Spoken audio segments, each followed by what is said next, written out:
Now, as we segue into talking about Obamacare, because I'll take you at your word about how we proceed on Michael Flynn. We'll see what you guys do and don't do, and we'll take the scrutiny from there.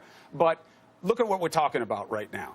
The president may say the media developed this. We both know that that's not true on the face of the facts. This is about what Michael Flynn did, how it was dealt with within the White House, and then how it became exposed. But we're not talking about getting people jobs, about a tax agenda, and about all the things that were supposed to be done that, frankly, waved in the Trump presidency. So how much of a distraction is this coming from the White House? Chris, we talked about it yesterday. We had a press conference where the House Freedom Caucus, conservatives in the House and the Senate, unveiled what we think needs to happen on Obamacare. Repeal it and replace it with something that's going to actually bring down health care costs. Right, but it's not the dominant dialogue coming out of the White House. That's my point. Well, that's because you guys are talking about the Flynn situation. We could just as well be talking about what we did yesterday, which was this press conference on a key issue, one that the American people elected us to do, repeal a law that's a complete disaster, where the American people were repeatedly lied to about what this law was going to do. Like your plan, keep your plan. Like your doctor, keep your doctor. Premiums will decline. Premiums will decline $2,500. Deductibles will decline. Website will work. Website secure. Visits will decline. They've actually went up. They were also told these co-ops that were formed were going to be wonderful. 18 of those 23 co-ops have already went bankrupt. So everything they were told about this law was a lie. Right. And now we come forward with a plan to repeal it, saying pass the same legislation we passed a year and a half ago, put that on President Trump's desk just like we put on President Obama's desk.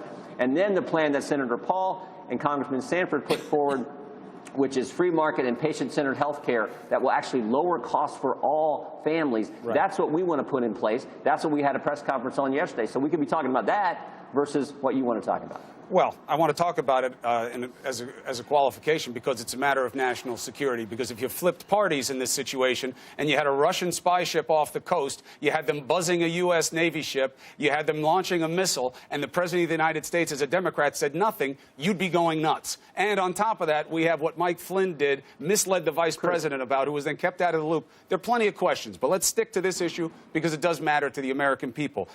There is a report out there that says if you repeal the things you need to put in the plan you want to, you're going to have your own cost overrun issues. Estimates go anywhere from about 20 to 25% of premium increases because you're removing a lot of revenue mechanisms. How are you going to keep costs down in your new iteration of health care for Americans?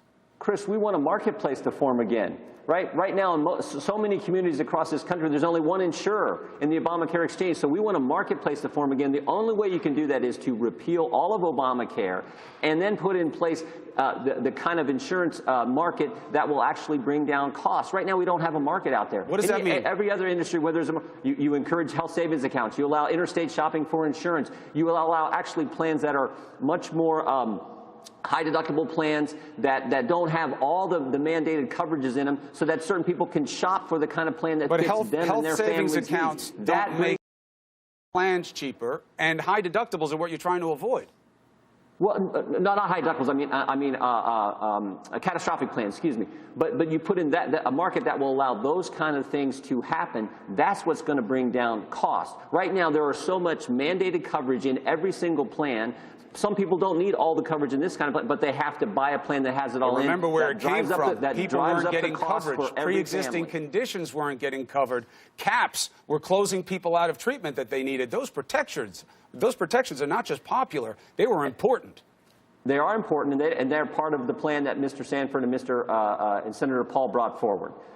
We say in a responsible way, if you've had insurance, you can't get kicked off. But you can't wait and say, I've never had insurance, and then something bad happens to your family, and oh, now you have to insure me? That's not going to work either. That dries up the cost for all families. So our plan says if you've been responsible, you can't get kicked off, and there's no lifetime caps on the coverage you can get if you've had insurance and you maintain insurance. But that's going to be a tricky proposition to sell people about how when you become sick and you need something, maybe you can't get it because of your previous choices or economic condition.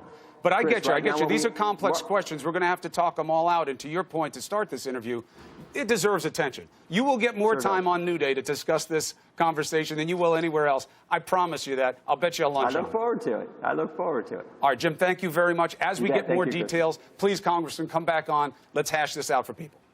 You bet. Allison. Are you